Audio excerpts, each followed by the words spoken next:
Oi gente, tudo bom? Nesse vídeo a gente vai falar sobre associação ecológica. E para entender um pouco o que significa e como acontece a associação ecológica, a gente vai falar alguns exemplos, digamos, clássicos. O primeiro caso clássico para estudar e entender o processo de associação ecológica é um caso que aconteceu na ilha de Krakatoa. Em 1983, essa ilha, que fica localizada na Indonésia, teve uma erupção vulcânica muito intensa, que praticamente destruiu toda a vida que existia ali nessa ilha. Depois de toda essa destruição e extinção, alguns ecólogos viram uma oportunidade de entender como que os seres vivos iam voltar a colonizar essa área que foi completamente devastada por um fenômeno natural. E aí eles perceberam que algumas plantas começaram a aparecer em Krakatoa e que elas tinham vindo de ilhas próximas como Sumatra e Java. Então, inicialmente surgiram ali espécies de plantas que tinham sementes dispersas pelo vento, como algumas gramíneas e pequenas espécies arbóreas. Se você não conhece as gramíneas, eu trouxe aqui um exemplo. São plantas de uma família que inclui a grama. As folhas dessas plantas tendem a ser mais longas e as nervuras são paralelas.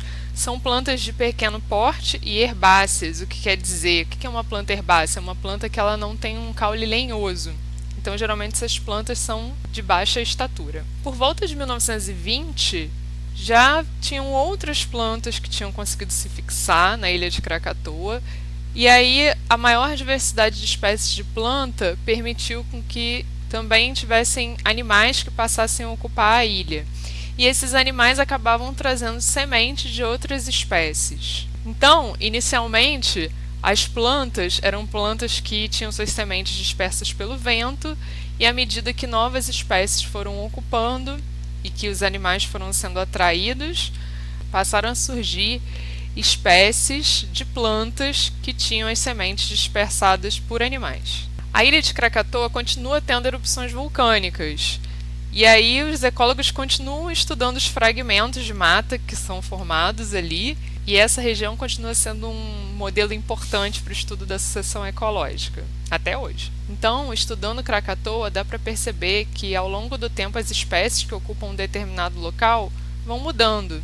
E esse processo de modificação das espécies que ocupam uma determinada região se chama sucessão ecológica. As primeiras espécies que conseguem se estabelecer num local são chamadas de espécies pioneiras ou ESESI. As espécies que se estabelecem no final de um processo de sucessão são chamadas de comunidade clímax. E os estágios intermediários entre a ESESI e a comunidade clímax são as séries.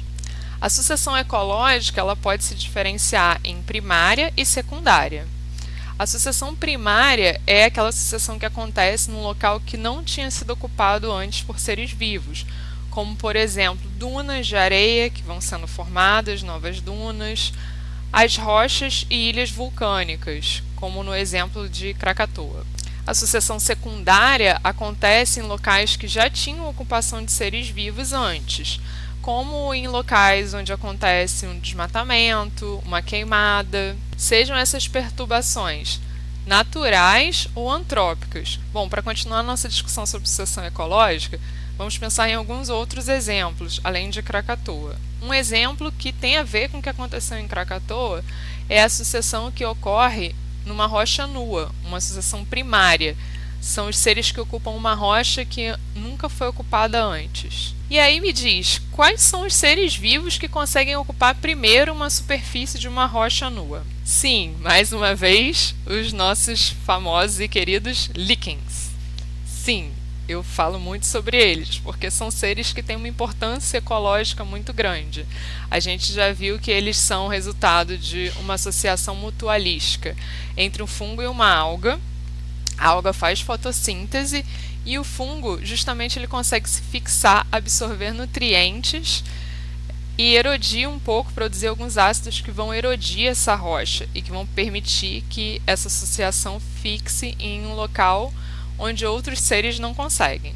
As plantas pioneiras, ou seres pioneiros, que são os primeiros a chegarem num local que não era habitado antes, são espécies que precisam ter uma certa resistência, porque elas não vão ter outras espécies colaborando com a permanência delas naquele local. E além disso, elas vão sofrer mais com alguns fatores abióticos, como o excesso de luz, calor e entre outros. Como eu falei, os líquens eles podem liberar ácidos que vão ajudar a erodir uma rocha, e isso vai fazer com que outras plantas consigam se estabelecer ali naquele solo formado, como musgos, pequenas gramíneas, que a gente já falou, entre outros. Depois que essas plantas de pequeno porte vão ocupando, como as gramíneas e as herbáceas, as raízes dessas plantas já vão fixando o substrato, fixando os grãos e formando um solo.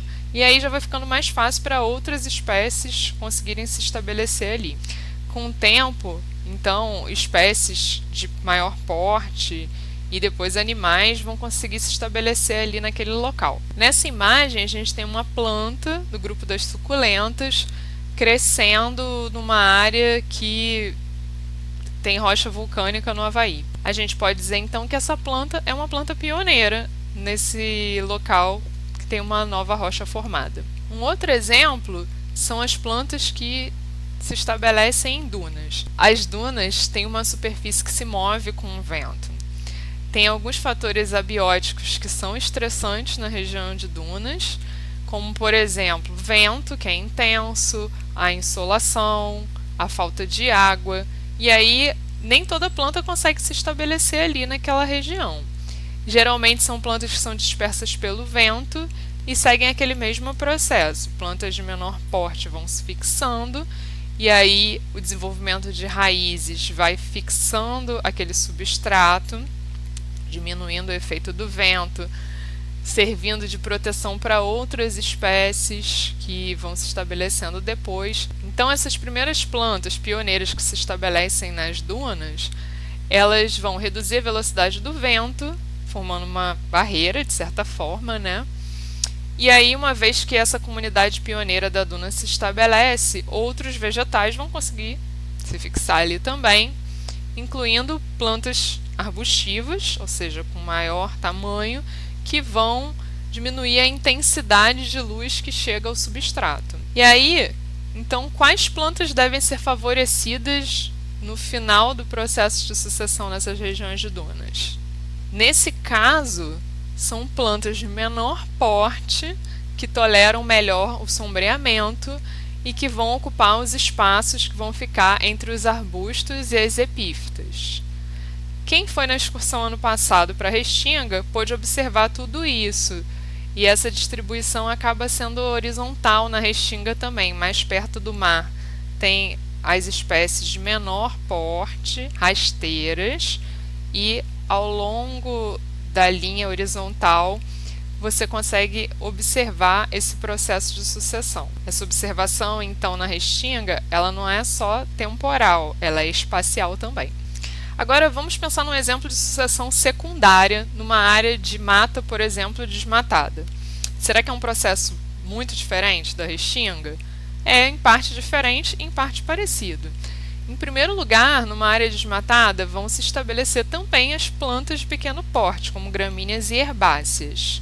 Essas plantas têm um ciclo de vida rápido, mas a modificação que elas vão provocar nessa área vai permitir com que plantas mais perenes possam ocupar essa região. Com o tempo, cada vez espécies de maior porte vão se estabelecendo ali, e isso vai causando um sombreamento das plantas que estão embaixo. Então, primeiro, a gente tem espécies que são muito tolerantes ao sol, porque estão numa área aberta, e à medida que espécies de cada vez maior porte vão ocupando essa área, vão sendo selecionadas outras espécies que vão ser tolerantes à sombra.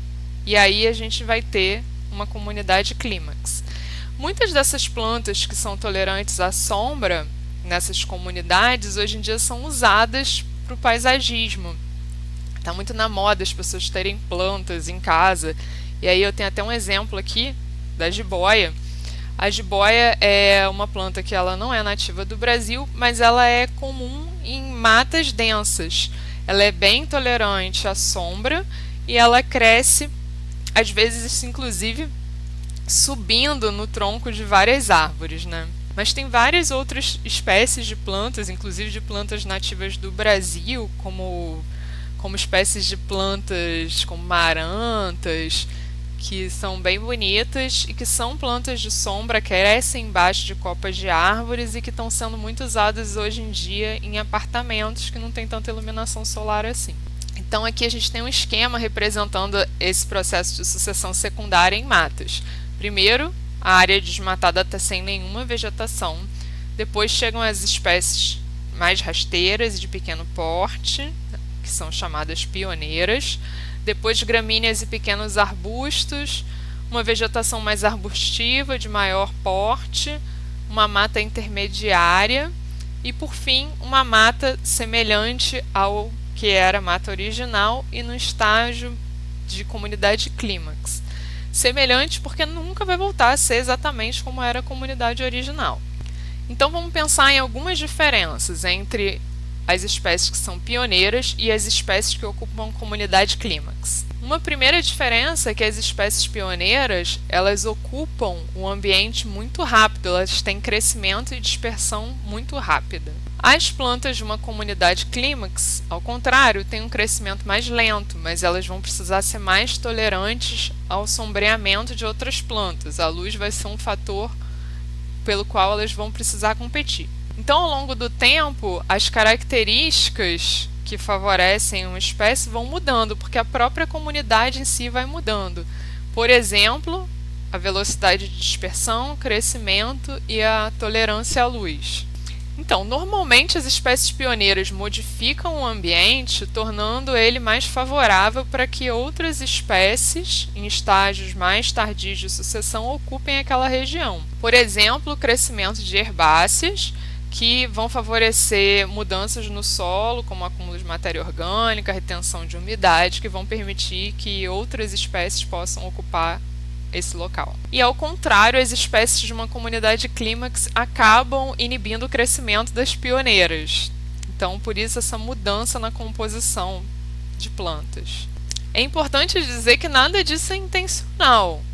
Isso vai acontecendo porque todo ser vivo modifica o ambiente, então uma espécie que chega no ambiente, ele modifica esse ambiente e essas mudanças favorecem outras espécies. É importante dizer que existem diferentes comunidades clímax, porque uma comunidade clímax vai depender do solo, do clima de uma região. Então, para cada ambiente, a gente vai observar comunidades clímax diferentes.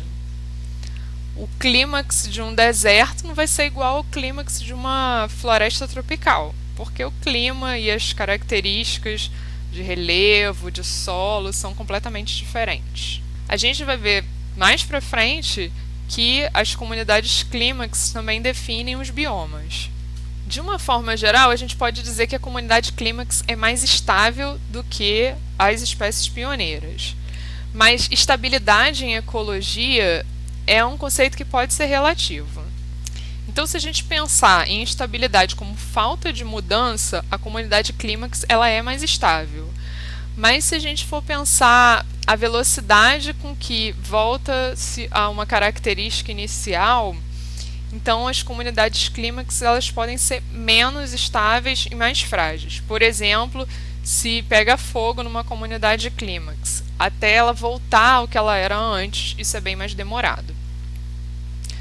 Então, em ecologia, a gente tem dois conceitos que são diferentes, que é a resistência, que é a capacidade que uma comunidade tem de suportar alguma pressão ou alteração ambiental, e resiliência, que é uma capacidade dessa comunidade retornar a suas características iniciais.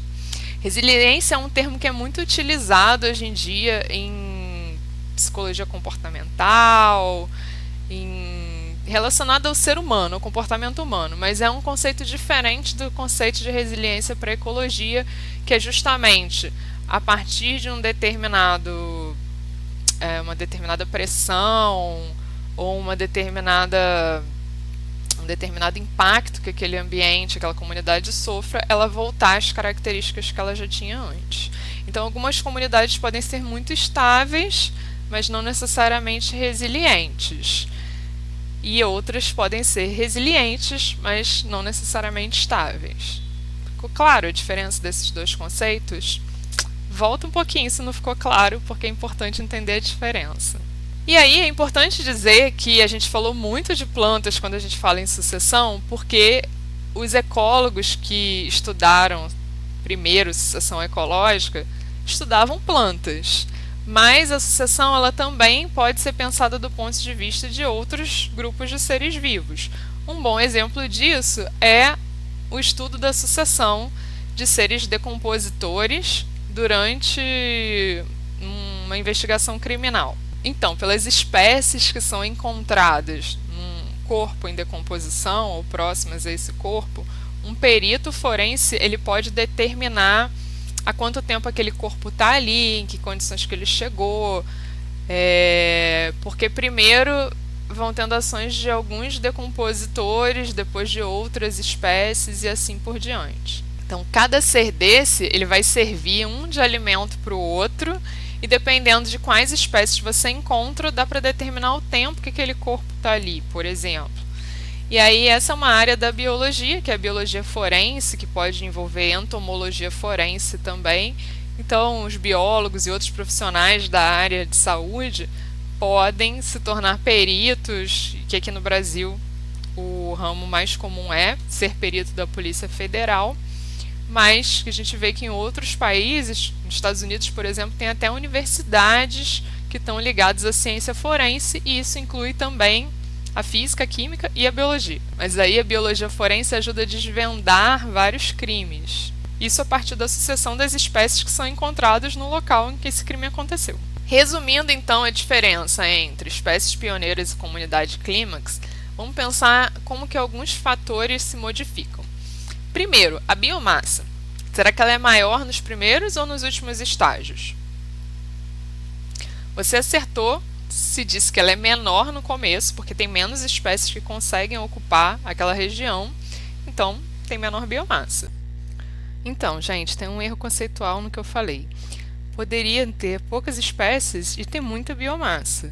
A questão é que no começo da sucessão tem muitas características do ambiente que são inóspitas para o desenvolvimento de vários indivíduos. E à medida que o ambiente se modifica, mais indivíduos conseguem ocupar aquele espaço. E ela é maior e mais estável em uma comunidade clímax. E a estrutura da vegetação? Qual é a diferença nos primeiros estágios e nos últimos? As plantas nos primeiros estágios têm menor porte e na comunidade clímax a gente viu maior porte. E em relação à produtividade primária? A produtividade primária, que está relacionada à taxa de fotossíntese, menos a respiração, ela é maior nos primeiros estágios, porque as plantas estão crescendo, e ela é menor nos últimos estágios. E a estabilidade e resistência à mudança? Ela é menor nos primeiros estágios e maior nos estágios finais. Lembrando que os conceitos de estabilidade e resiliência são diferentes. E a diversidade de espécies? Menor nos primeiros estágios e maior nos últimos, porque à medida que mais espécies vão ocupando uma determinada região, isso permite com que outras espécies também possam ocupar, não só de plantas, mas também de animais. A dispersão de semente, lembrando que nos estágios iniciais ela é maior e são sementes dispersas pelo vento, a gente chama essas sementes de anemocórias.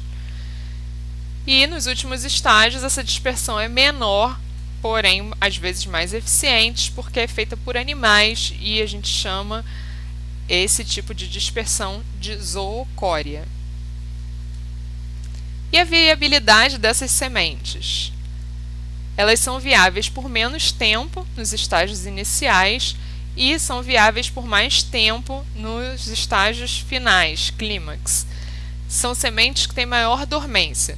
Porque imagina, numa região de floresta, essas sementes caem no solo, mas essa área está coberta por várias outras plantas. E se ela começar a crescer, ela não vai ter acesso à luz para fazer fotossíntese, porque ela está coberta, né, por toda a copa das árvores e demais plantas que estejam ocupando aquela floresta. E aí aquela semente fica em estágio de dormência, ou seja, ela não se desenvolve. Isso inclusive pode ser chamado numa mata de banco de sementes. São todas essas sementes que estão ali esperando as condições favoráveis para crescer. E aí, se uma árvore cai, uma árvore grande cai e acaba derrubando outras árvores, você tem uma abertura de clareira, essa possibilidade de entrada de luz vai finalizar a dormência dessas sementes e elas vão poder crescer e ocupar o espaço que antes era ocupado por outras plantas.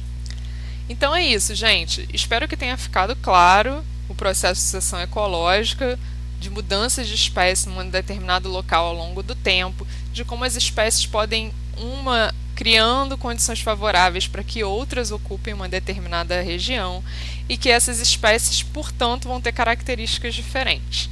Esse é um tema que não costuma cair diretamente muito nas questões nem da UERJ e nem do Enem, mas ele é muito importante para entender tanto a parte de biomas, que a gente vai ver nos próximos vídeos, quanto a parte de adaptação, que aí sim é um tema que cai bastante no Enem.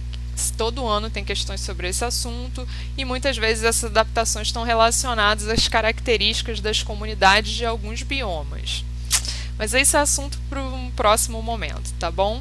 Espero que tenha ficado claro. Qualquer dúvida é só entrar em contato.